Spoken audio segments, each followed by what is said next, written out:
Selamat sore teman-teman sedharma. Saya Alan Rivaldo Ragil Samba. Dan saya Lailul Arisila Kombinati.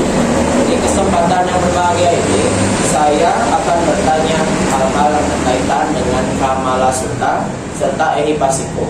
Sebelum itu, izinkan kami menjelaskan profil narasumber kita hari ini.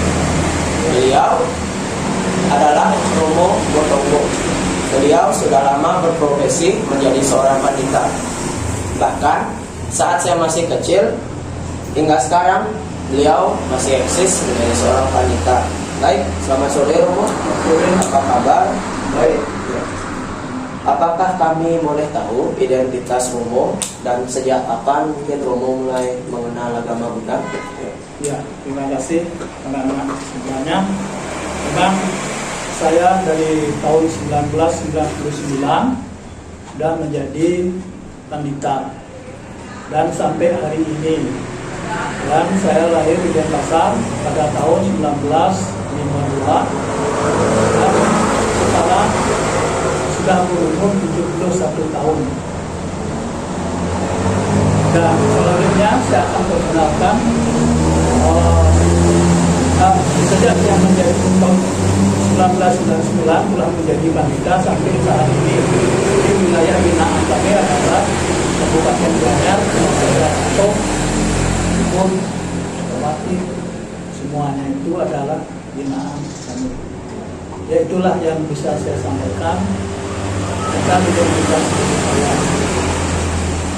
Saya sebagai anak sekolah minggu di SMA Wihara Murwa Bumi Batuk telah sering bertemu dengan beliau.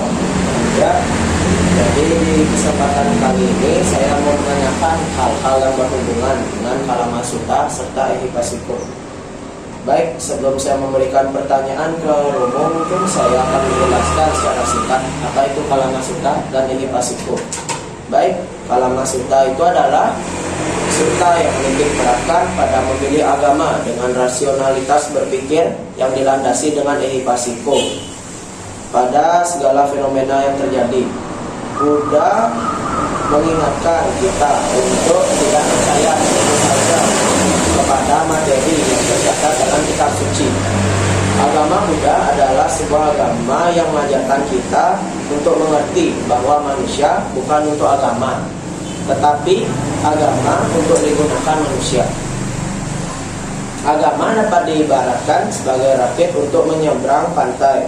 Setelah tiba di pantai seberang, seseorang dapat meninggalkan rakit tersebut dan melanjutkan perjalanannya. Ya. Berdasarkan yang Kalama Sutta ini, saya akan langsung ke pertanyaan pertama. Menurut Romo, pandangan Romo terhadap agama Buddha itu apa? Silakan dijelaskan. Terima kasih.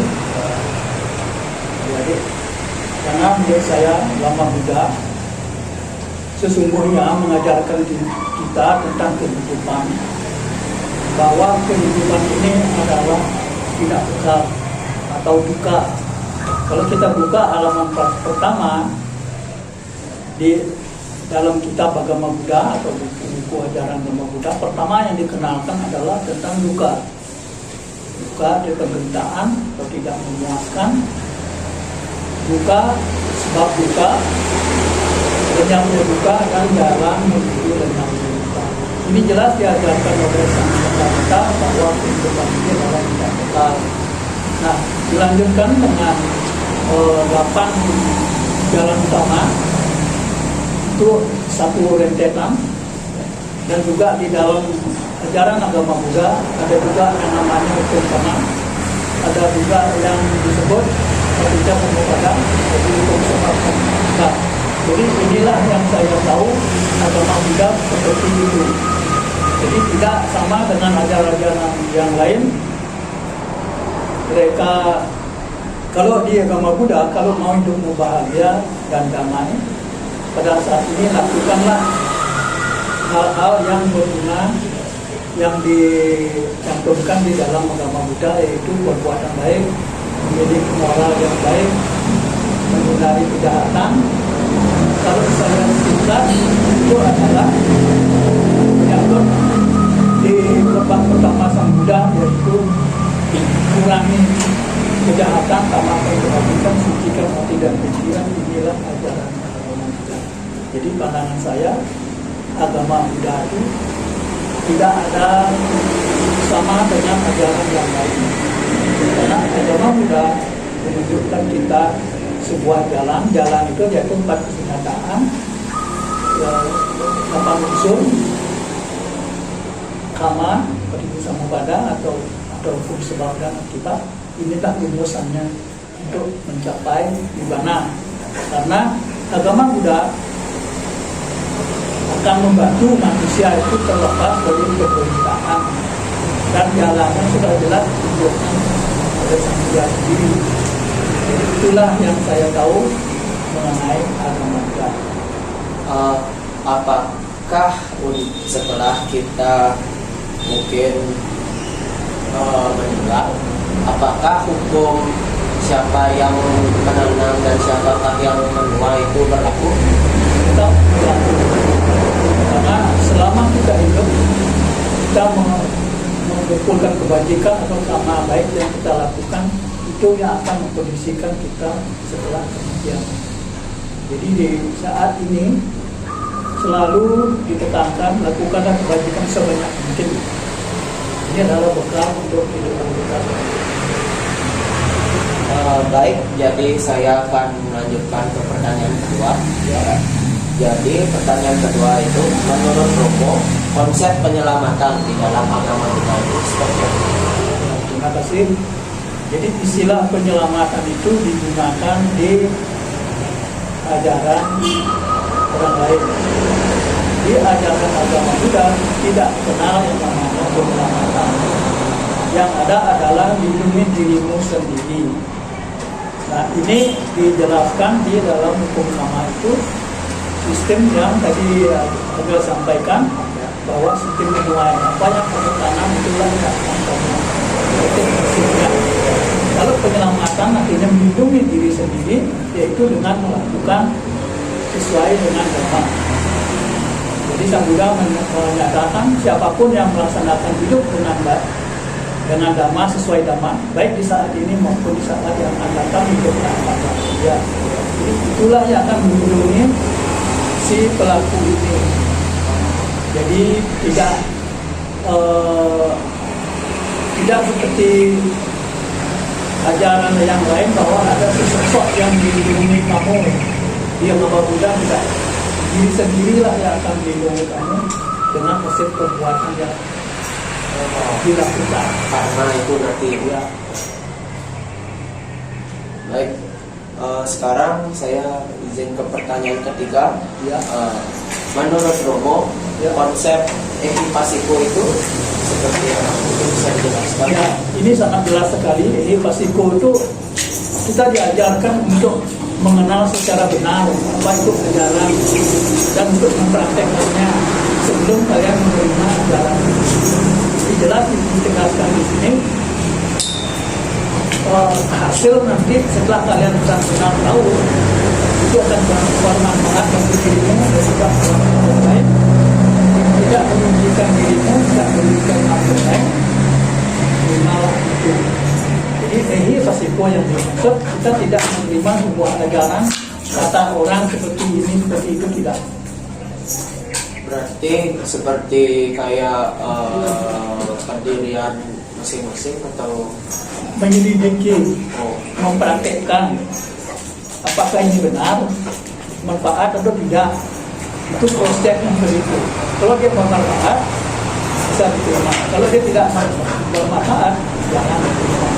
Jadi ini pasiko mengajarkan kita menerima sesuatu itu dengan penelitian sendiri. Tidak akan mendengar, tidak. berarti kayak jangan percaya omongan orang lain sebelum Ya. membuktikan sendiri gitu Ya. ya. Ya. Baik, sekarang saya akan ke pertanyaan keempat, yaitu nilai-nilai sosial jika dikaitkan dengan agama Buddha menurut Romo. Ya, sudah jelas, sudah sangat jelas sekali. Karena di dalam Dhamma itu disebutkan sila. Karena pertama sila, samadhi dan sadhana. Nah, itu dinorongkan kalau dana itu kita sudah tahu bagaimana kita sebagai masyarakat kita melalui termasuk pemilihan tempat ibadah itu semua disokong oleh umat. Dan juga ada kegiatan sosial yang lainnya seperti melakukan pembidanan, membangunkan rumah sembako untuk orang-orang yang memang membutuhkan. Jadi sudah jelas tingkat sosial di agama Buddha itu sangat jelas.